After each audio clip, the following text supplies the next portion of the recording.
Bonjour tout le monde, on se retrouve pour une nouvelle vidéo, une petite leçon sur les agents pathogènes et les maladies. C'est parti. Alors, en premier, un petit point historique. Donc en fait, autrefois, les gens de l'époque croyaient qu'en fait on était malade pour deux choses. Ils croyaient qu'on était malade soit parce qu'on était puni par le démon, donc on était puni par le démon parce qu'on avait fait une bêtise, soit parce que c'était une malédiction. À l'époque, il y avait deux types de personnes, on va dire deux groupes de personnes qui s'opposaient. Il y avait d'abord les médecins, qui pensaient que les maladies, elles venaient de l'intérieur du corps humain. Ils pensaient en fait qu'il y avait quelque chose, un microbe qui était dans le corps humain et qui restait dans le corps humain et qui par la suite, à force d'y rester, provoquait une maladie. Et de l'autre côté, il y avait Louis Pasteur, aussi avec Émile Roux, son collaborateur, qui était un chimiste. Lui, il pensait en fait que les maladies, elles venaient de l'extérieur. En fait, il pensait qu'il existait des microbes, donc qu'on appelle maintenant micro-organismes, des micro-organismes en fait qui étaient présents dans l'air et que par une manière ou d'une autre, ils arrivaient à rentrer dans notre corps et quand ils étaient dans notre corps, c'est là qu'ils provoquaient la maladie.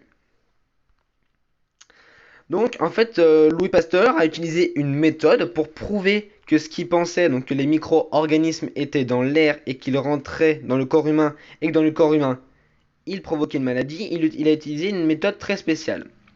Cette méthode, elle se déroule en 6 étapes. La première étape, c'est l'observation. Il va aller sur le terrain, il va observer, il va noter tout ce qu'il voit. En deuxième, il va se poser un problème, il va se poser un questionnement. Il va se dire, mais pourquoi ça? En troisième, il va émettre une hypothèse, la fameuse hypothèse que tout le monde connaît. Donc, je pense que cette maladie provient de ça, nanani, nanana, plein d'exemples comme ça. Je pense que. Ensuite, pour essayer de prouver son hypothèse, il va faire des expériences. C'est l'expérimentation. Il va faire des expériences. Ensuite, il va attendre quelques temps et il va interpréter ses résultats. Il va voir ses résultats et il va les interpréter. Et en fonction de cette interprétation des résultats, des résultats qu'il a, il va faire une conclusion et il va en déduire quelque chose. Il va en déduire que la maladie provient de là. Et donc, il a pu en déduire que la maladie provenait bien de l'extérieur, de micro-organismes qui, il ne savait pas encore comment, mais d'une manière ou d'une autre, rentraient dans notre corps et provoquaient une maladie. Donc la maladie. Louis Pasteur et Lister, donc un Anglais, ils ont découvert, ils ont, on va dire, mis au point deux manières. La première, c'est l'asepsie. En fait, l'asepsie, c'est le fait de rendre stérile notre environnement avant d'aller soigner un patient.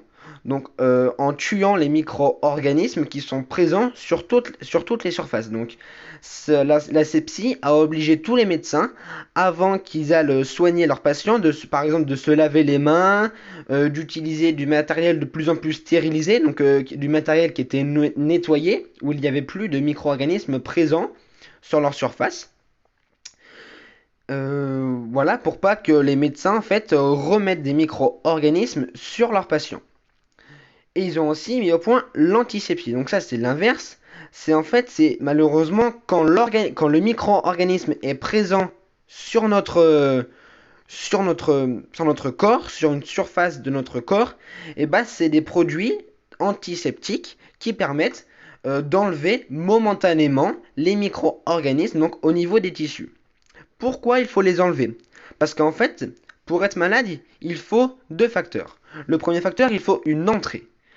Et le deuxième facteur, c'est un micro-organisme. En fait, le micro-organisme, s'il n'y a pas d'entrée, ça ne rend pas malade. Par contre, s'il y a une entrée plus un micro-organisme, et ben le micro-organisme passe par cette entrée, comme par exemple une plaie, rentre dans notre corps, et si c'est un micro-organisme pathogène, il nous provoque une maladie. Quatrième point, les agents pathogènes et les maladies qui y sont associées. Donc en fait, un agent pathogène, c'est pas très dur à comprendre son mode de fonctionnement. Un agent pathogène, comme on vient de le dire, il arrive dans le corps humain. Le corps humain qui va être son hôte. Il va se développer dans les cellules de son hôte. Et Donc le fait de se développer dans ces cellules, ça va ensuite provoquer une maladie, et donc ça va provoquer par la suite des symptômes qui sont propres à chaque maladie. Il y a trois types d'agents pathogènes. Le premier, c'est le virus.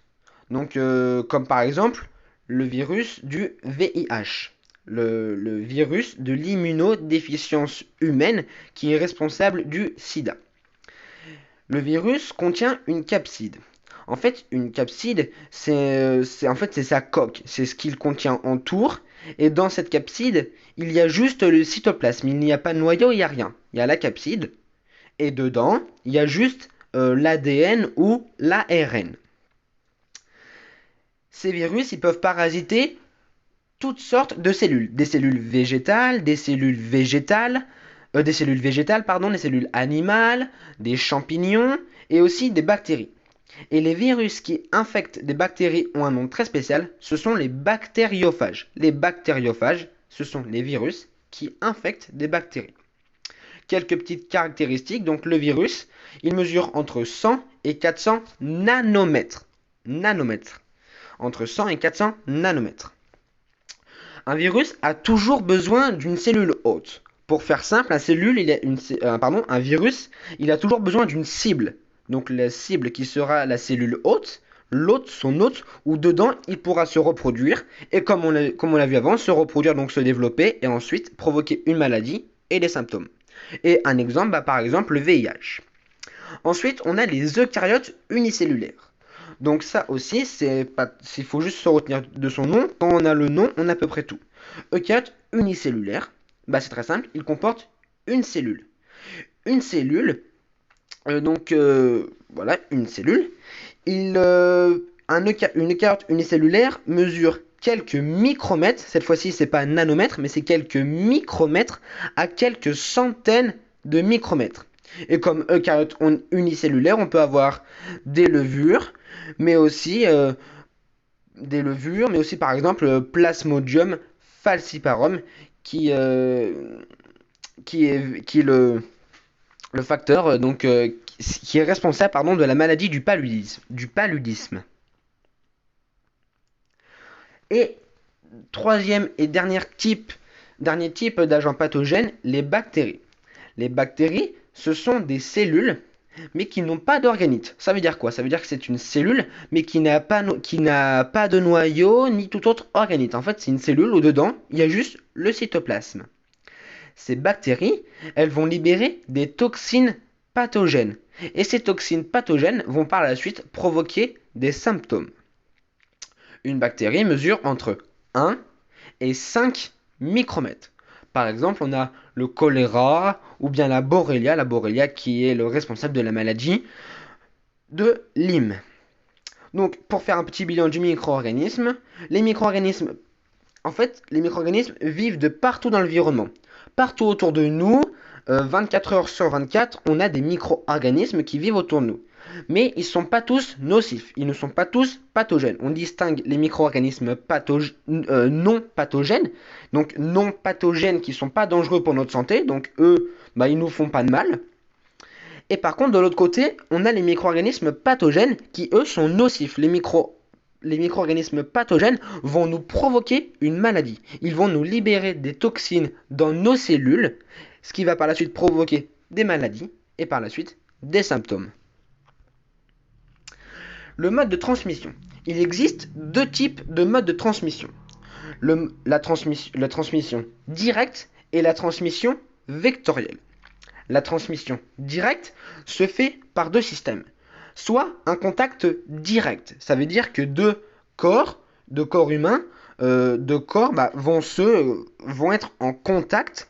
Donc par exemple en contact direct, comme l'on voit dans cet exemple, se serrant la main, ils vont faire un échange de micro-organismes. Si un corps est contaminé, il va contaminer son partenaire. Ou bien aussi des contacts intimes, comme par exemple le VIH qui se transmet en rapport sexuel, c'est aussi une transmission directe. Ou bien par le milieu ambiant. Donc ça, quand on est petit, on connaît vraiment bien ça, le milieu ambiant, notamment avec la grippe. Avec la grippe, ou bien aussi actuellement avec le Covid-19 par postillon. Donc soit milieu ambiant, ça peut être soit dans l'air, soit dans l'eau. Donc par exemple, on lâche des postillons, ça passe. Donc il y a une entrée, comme on a dit tout à l'heure, il y a une entrée, les voies respiratoires, et après, le micro-organisme rentre dans notre corps et nous contamine, on devient malade. Deuxième type de transmission, la transmission vectorielle. Donc là, c'est pas très dur en fait. Le système, c'est que il y a un homme qui est contaminé, l'homme d'à gauche est contaminé. Un vecteur, c'est très souvent des moustiques, très souvent des insectes et plus généralement des moustiques. On va prendre le moustique, mais ça peut aussi être une tique, par exemple, pour la maladie de Lyme. Un homme est contaminé par un micro-organisme. Le moustique va venir le piquer.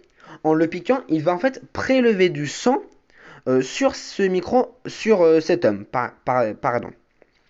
Le vecteur prélève du sang.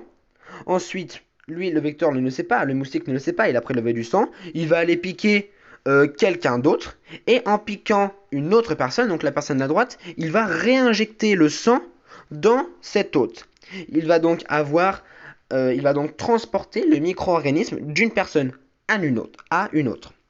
Le vecteur s'occupe donc de deux choses. Il s'occupe de la maturation, donc il s'occupe de faire grandir l'agent pathogène. Et quand l'agent pathogène est grand, il est mature, et il va s'occuper de sa multiplication. Donc l'agent pathogène, quand il va être mûr, quand il va être grand, quand il va être mature, il va se multiplier, se reproduire. Attention, maintenant on voit de plus en plus le phénomène que tout le monde connaît du changement climatique. Donc le changement climatique, il peut étendre la zone géographique de la maladie. Par exemple, avec le moustique Anophèle. On sait que le moustique Anophèle, il vit dans des endroits où il fait chaud, notamment entre 20 et 25 degrés. Ça veut dire que par exemple, des endroits comme la France, où avant il faisait plutôt 10, 15 degrés en moyenne, et là il commence à faire 20 à 25 degrés. Donc il commence à faire chaud dans une plus grande surface du monde. Et donc le moustique Anophèle va s'adapter à une plus grande zone géographique et donc va amener la maladie sur une plus grande zone géographique. Il existe deux types de traitements. Le traitement prophylactique et le traitement curatif. Le traitement prophylactique, c'est avant une maladie. Il vise à prévenir l'apparition d'une maladie. Prophylactique, c'est prévenir. Et le traitement curatif, lui, au contraire, il permet de guérir une maladie. Donc curatif, c'est guérir. Prophylactique, c'est avant, c'est pour prévenir. Curatif, c'est après, c'est pour guérir. Et il existe ce qu'on appelle un porteur sain. Donc par exemple, en fait, un porteur sain, il a l'agent pathogène, il est contaminé par un agent pathogène, mais il ne présente aucun symptôme. Il est donc porteur sain, il est porteur car il a l'agent pathogène, et il est sain car il ne présente pas de symptômes. Il est donc appelé porteur sain et c'est un réservoir du pathogène. Et pour lutter contre la propagation des maladies, donc grand 6, lutter contre la propagation des maladies. Il existe deux phases de la propagation des maladies.